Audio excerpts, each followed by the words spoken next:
అందరికీ వందనాలు. Welcome to family prayer. ఇంతకుముందు మనం ఆయనతో కాపురం చేయలేను అన్న అంశాన్ని విన్నాము.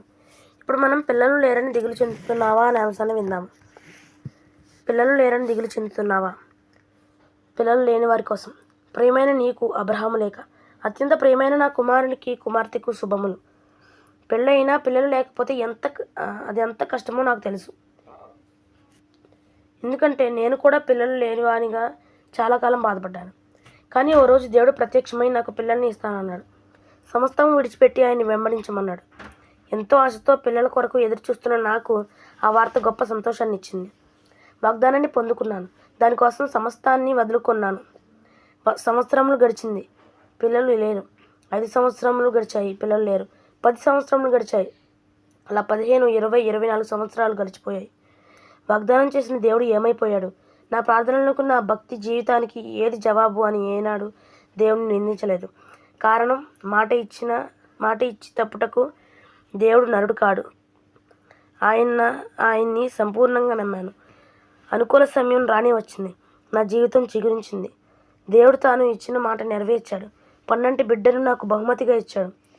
నా కుమారుడా, నీ ప్రార్థనలకు జవాబు వెంటనే రానంత మాత్రాన, నీకు వివాహమై ఏళ్ల గడిచి గర్భఫలము పొందనంత మాత్రాన విసుగు చెందకు. మన దేవుడు నమ్మదగినవాడు. తాను తప్పక నీ కోరిక నెరవేరుస్తాడు. విసుగక ఆయన్ని విశ్వసించు. దేవుడు నిన్ను దర్శించును గాక. ఇట్లు నీ తండ్రి అబ్రహాము. ప్రభునందు ప్రియ సహోదరి, ఆడదానిగా పుట్టి పిల్లల్ని కనకపోతే తప్పు ఎవరిదైనప్పటికీ లోకం స్త్రీనే నిందిస్తుంది, ఆడిపోసుకుంటుంది. పిల్లలు లేని గొడ్రాలని ముద్రిస్తుంది. బంధువుల ఇంటికి వెళ్ళాలన్నా, నలుగురితో సంతోషంగా తిరగాలన్నా, శుభకార్యంలో పాలు పంచుకోవాలన్నా గొడ్రాలనే తలంపు మన కాళ్ళకు బంధాలేస్తుంది, బహుగా బాధిస్తుంది. తోడికోడళ్ళ తోటాలు లాంటి మాటలు, ఆడపడుచుల అపనిందల చుట్టూ ఉన్న వారి సూటిపోటి మాటలు ప్రతి క్షణం మనల్ని మనస్తాపానికి గుర్తు చేస్తూ ఉంటాయి. నేను కూడా నీలాగే ఈ మాటల్ని భరించాను, సహించాను. అంతేకాదు, ఈ అపనిందలన్నింటినీ జయించాను. గొడ్రాలన్న ముద్రను శాశ్వతంగా చెరిపివేసుకున్నాను. ఎలాగంటే, బహు దుఃఖంతో కృంగిపోయిన నేను వారి అపనిందలు సహించలేక తిరిగి వాళ్ళను ఏమీ అనలేను. దేవుని పాదాల మీద పడ్డాను. నాకున్న బాధంతా ఆయన సన్నిధిలో కుమ్మరించుకున్నాను. ఆయన సన్నిధిలో వాగ్దానం పొందుకున్నాను. మరుసటి సంవత్సరంలోనే 12 బిడ్డను కన్నాను. అతనికి సమూయేలు అని పేరు పెట్టాను. ఒకప్పుడు నీ స్థితిలో ఉన్న నేను నీ పరిస్థితిని అర్థం చేసుకోగలను. కానీ ఇప్పుడు నువ్వు నా స్థితికి చేరి 12 బిడ్డకు తల్లివి కావాలని ఆశపడుచున్నాను. అలా కావాలంటే నేటి నుండి యేసయ్య పాదాల మీద పడి ఎవరెన్ని మాటలు అన్నా, నిందించినా పట్టించుకోక దేవుడు నిన్ను దర్శించేంత వరకు ప్రార్థన చేయి. తప్పక జవాబు పొందుకుంటావు. ఇట్లు నీ సోదరి హన్నా. ప్రియమైన కుమార్తెకు నీ ఆత్మీయ తల్లి రాయట. నువ్వు నీ భర్త ఎంతో భక్తిపరులని, ప్రార్థనాపరులని, దేవుని యందలి భయభక్తులు కలవారని తెలుసు. మీరు దేవుణ్ణి సేవిస్తూ, ఆయన్ని ప్రకటిస్తూ మీ సాయశక్తుల సువార్త పనిలో ముందుకు సాగుతున్నారని విని గర్వపడుతున్నాను. మీ ద్వారా ఎంతోమంది దేవుని ప్రేమను తెలుసుకుంటున్నందుకు సంతోషం. కానీ మీరు ఏ గ్రామంకైనా వెళ్ళినప్పుడు వారు మిమ్మల్ని చూసి మా కోసం ప్రార్థన చేయండి, మాకు పిల్లలు లేరే అని అంటే మీ హృదయం ఎంతగా తరుక్కుపోతుందో నాకు తెలుసు. కారణం, మీకే పిల్లలు లేనప్పుడు ఇతరులకు పిల్లల్ని దయచేయు ప్రభువా అని ప్రార్థించడం ఎంత కష్టమో నాకు తెలుసు. వీరి ప్రార్థన దేవుడు వింటే ఎప్పుడో దేవుడు వీరికి పిల్లల్ని ఇచ్చేవాడు. వీళ్ళు పొందుకోలేరు కానీ ఇతరులకు నీతులు చెబుతారు, ప్రార్థనలు చేస్తారని హేళన చేసేవారు లేకపోదు. నీ వయసు బహుశా 30 సంవత్సరాలు దాటి ఉంటుంది. వయసు మీద పడుతుంది. పెళ్ళై చాలా కాలమైంది. దేవుడు మాకు పిల్లల్ని ఇవ్వడా అని నీలో నువ్వు ప్రశ్నించుకుంటూ కృంగిపోతున్నావు కదూ. నా సంగతి చెప్పనా? నేను నా భర్త దేవుని దృష్టిలో నీతిమంతులమని, యథార్థవంతులమని లెక్కించబడినప్పటికీ మాకు కూడా పిల్లలు లేరు. ఎంతకాలమో తెలుసా? మేము బహు వృద్ధులమైనంత వరకు. అయినా దేవుడు మమ్మల్ని విడిచిపెట్టినా లేదు సుమా. మా ప్రార్థనలకు జవాబు ఆలస్యమైన 12 బిడ్డను దేవుడిచ్చాడు. అతనికి యోహాను అని పేరు పెట్టింది. స్త్రీలు కనిన వారిలో యోహాను వంటి గొప్పవాడు ఇక ముందు లేడు, ఇకను పుట్టబోడు అన్నంత గొప్ప బిడ్డను మేము పొందుకున్నాము.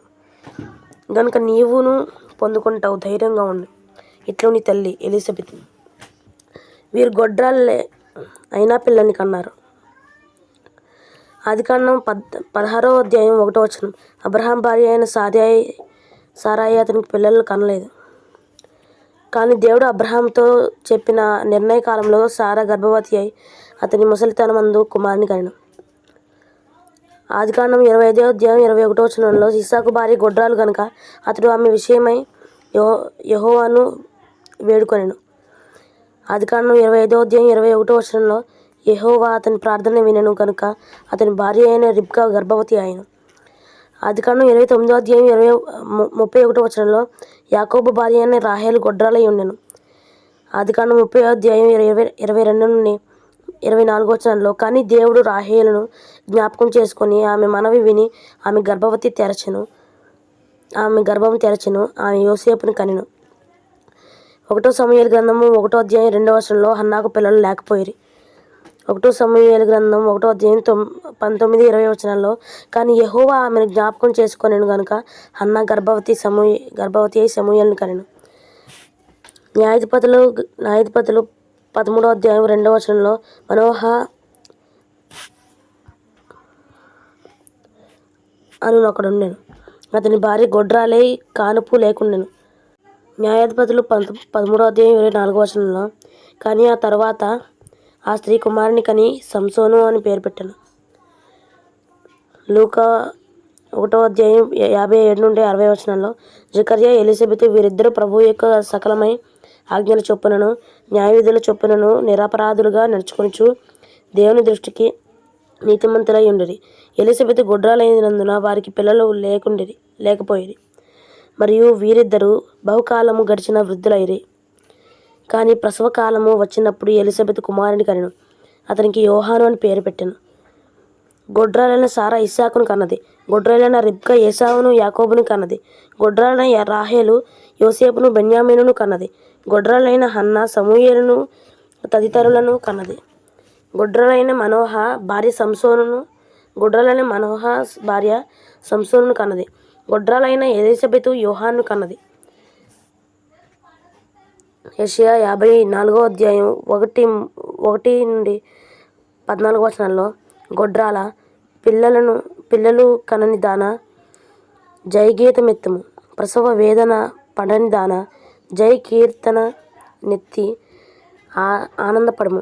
నీ సంతానము అన్యజనముల దేశమును స్వాధీనపరచుకొనును అని బైబిల్ సెలవిస్తుంది. నీ పిల్లలందరూ యెహోవా చేత ఉపదేశము నొందుదురు.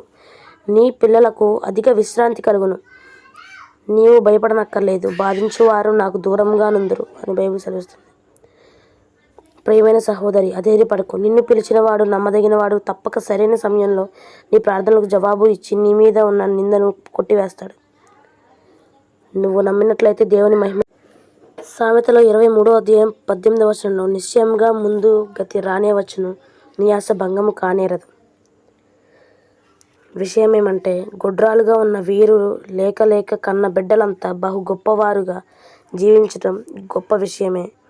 అయితే మీ ప్రార్థనల ద్వారా దేవుడు అనుగ్రహించే బిడ్డ కూడా గొప్పవాడు కావచ్చేమో. దేవునికి స్తోత్రం. దేవుడి చిన్ని మాటలని మన వెనుకటి ద్వారా దీవించి ఆశీర్వదించును గాక. ఆమేన్.